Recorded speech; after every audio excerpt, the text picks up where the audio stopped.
Paper में विद्यार्थी अगर अपने जीवन काल में प्रीवियस ईयर पेपर और सिलेबस नहीं देखा है तो समझ जाइए कि वो तैयारी में केवल घर वालों को बेवकूफ बना रहा है, सिलेक्शन तो नहीं होगा, ये मेरा आशीर्वाद है ना। तो पहले तो ये 2 जरूरी टास्क है जो करने होते हैं। आज तक हम ऐसा आदमी नहीं देखे। ये बनेगा दिए आशीर्वाद अंकित बच्चों को कुछ भी बना दीजिए, लेकिन सच बता रहे हैं सर। और आप ना ये बात रैंडमली किसी भी क्लास में हाथ उठा के पूछ लीजिए, कितने लोग पेपर का सिलेबस देखे हैं, आपको अपने आप एक नंबर निकल के आ जाएगा। मुश्किल से 10 लोग भी वो इत्तू सा हाथ निकाल रहे हो। और उनमें से भी अगर आप ये पूछ लें क्या सिलेबस याद है कि क्या है, अब वो कैसे पूछेगा कि सब याद तो नहीं होगा, किसी को नहीं होगा सर, आपको भी नहीं होगा। हम पूछना ये चाह रहे हैं, बताओ सिलेबस में सिटीजनशिप है कि नहीं है।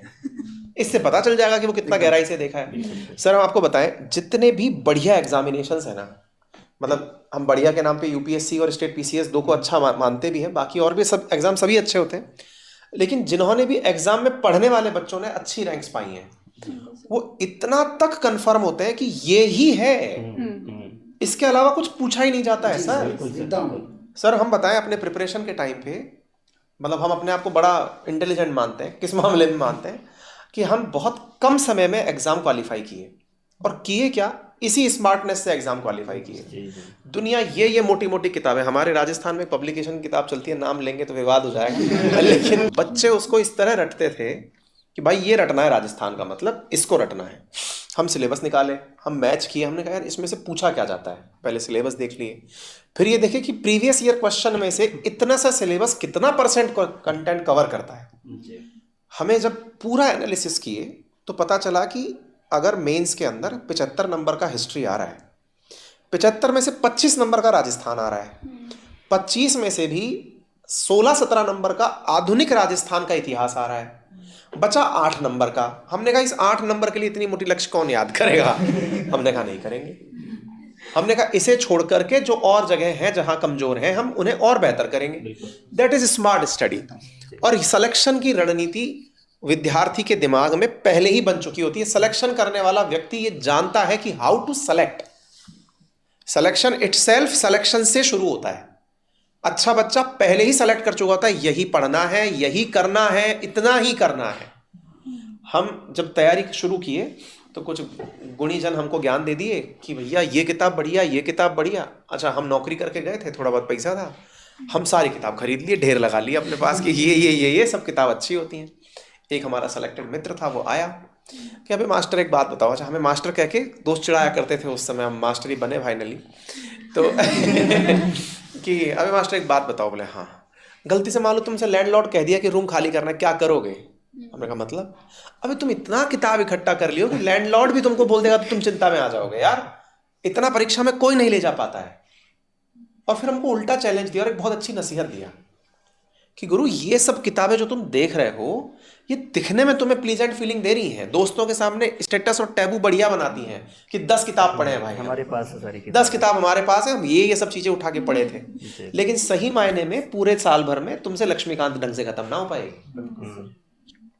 तुम 7 बार हमको लक्ष्मीकांत साल भर में खत्म करके दिखा देना, सिलेक्शन हम लिख के चले जाएंगे तुम्हारे आगे की, हो गया। हमने कहा यार बात गहरी हो, और ये सच है। हम फिर उसके जाते ही इस बात पर पहले आत्ममंथन किए, 2-4 लोगों से और पूछे, 2-4 टॉपर से बातचीत किए। हमने कहा यार ये कहीं सिलेक्शन वाला चिढ़ तो नहीं रहा है कि हमारा हो जाएगा। हमारी पढ़ाई देख कर इसके मन में ये तो नहीं आ रहा है कि हमसे बढ़िया रैंक निकाल लेगा। तो हमने कहा नहीं, मान लेते हैं कि ये कह रहा होगा। 2-4 लोगों से और पूछे, 2-4 जानकारों से मिले, सबने फाइनली एक लाइन बोली कि आप ना समय बिताइए 2 चीज़ों पर। हमने कहा किन पे? बोले कम से कम 7 दिन तो केवल सिलेबस पढ़ने पर लगाइए, कुछ मत करिए, केवल सिलेबस पढ़िए। आज क्या पढ़ रहे हैं? आज पॉलिटी पढ़ रहे हैं। बोले कहाँ से? सिलेबस से। और सिलेबस से पढ़ के कोई स्टैंडर्ड टेक्स्ट बुक जिसको किसी ने फॉलो करने के लिए कहा है उसे उठाकर देख लीजिए, और टेक्स्ट बुक में मैच कर लीजिए कि ये सिलेबस की ये लाइन यहाँ लिखी हुई है, और गोला लगा लीजिए। बोले 7 दिन केवल इतना सा करिए, ये सिलेबस, ये किताब, ये सिलेबस, ये किताब। जैसे हम ना अपनी जो स्टैंडर्ड टेक्स्ट बुक आपके पीछे जो सजी हुई रखी हुई है, एक एक लाइन इसमें मैच की हुई है आरएएस के सिलेबस से। आपको जो चीज कहीं नहीं मिलेगी हमारे नोट्स में मिल जाएगी। मतलब कहीं कॉमा भी लगा है ना सिलेबस में तो संभवतः है कॉमा भी यहां पे लगा होगा। सिलेबस को इतना बारीकी से एनालाइज करके आप इससे बड़ा विश्लेषण क्या मानेंगे कि हमारे आरएएस प्री के जो नोट्स है ना, हम उतना तक विश्लेषण किए हुए हैं कि प्री में 150 सवाल आते हैं तो प्री में 150 ही टाइटल से आते हैं और 150 टाइटल बना करके हम क्वेश्चन बनाएंगे। इस लेवल का विश्लेषण सिलेबस का जब होता है तो सिलेक्शन स्वतः ही होता है। तो अच्छा विद्यार्थी सेलेक्ट करना सीख जाता है कि कहां से पढ़ना है, नंबर 1, और कितना पढ़ना है। तो आप सब लोग भी इस 4 महीने में बजाय समुंदर के अंदर भाव विभोर होकर तैरने लगो कि ये भी पढ़ लें वो भी पढ़ लें, गलती हो जाएगी, सिलेक्शन से दूर चले जाएंगे। इससे बेहतर है जो कंटेंट अब तक आपको समझ में आ गया कि यही पढ़ना था, बस थोड़ा रिवीजन कम रह गया था, तो उसको 2-4 बार ज्यादा पढ़ना है। 3 घंटे का टेस्ट लगा, अब टेस्ट लगा है तो आपको प्रयास करना है कि पेपर की तरह ही आपको टेस्ट सिंसियरली देना है। कुल जमा अर्थ ये समझने की बात है और ये बहुत सही कह रही हैं आप। इस पे भी हम ज्ञान के भंडार भरे बैठे हैं, बताते हैं ना। हम उसी दोस्त को फिर से याद करते हैं। वो दोस्त, अच्छा ये जो दोस्त हम बता रहे हैं ना, इस दोस्त को आगे चल करके हम बोलते हैं माना कि मेरे दोस्त का नाम एक्स था, क्योंकि हमारे अनुभव ही हमारे दोस्त बने और हम ये अनुभव से ही उस दोस्त की व्याख्या करते जा रहे हैं, ठीक है। तो वो जो दोस्त था जो हमें समय समय पर सीख दे रहा था, उसने एक और सीख दी, और वो क्या थी? वो ये थी कि जब आप टेस्ट दें तो केवल समय का ही अभ्यास ना करें, गलतियों का अभ्यास करें। और ये क्या है कि जब टेस्ट हुआ, आंसर का मिलान किया, मिलान करने के बाद जो क्वेश्चन गलत हुए उनको एक अलग डायरी में लिखा। मेरा प्रिय मित्र जिसका नाम अनुभव है, मतलब एक्सपीरियंस है, वो अनुभव ये कहता है कि यदि कोई व्यक्ति अपने गलतियों को कॉपी में लिखता चला जाए और वो ये कसम खा ले कि अगली बार ये गलतियां नहीं होने दूंगा, तो पेपर भी खुद पछताएगा कि इससे नहीं सामने आऊंगा, नहीं तो ये मार डालेगा, है ना।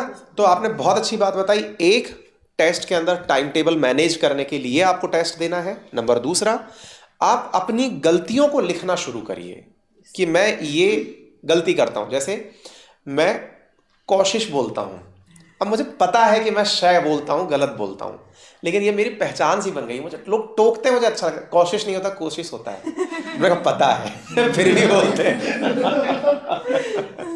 है ना। तो ये बिल्कुल वैसे है कि आपको आपकी गलतियां पता चलें, ये बहुत जरूरी है।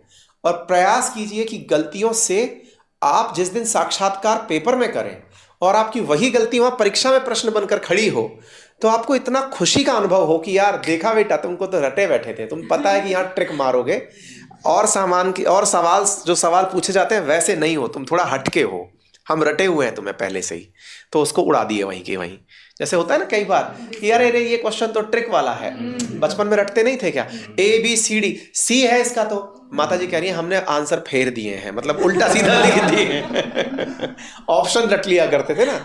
तो ये अच्छा ऑब्जर्वेशन दिया आपने, समय का प्रबंधन करते हुए चलना है।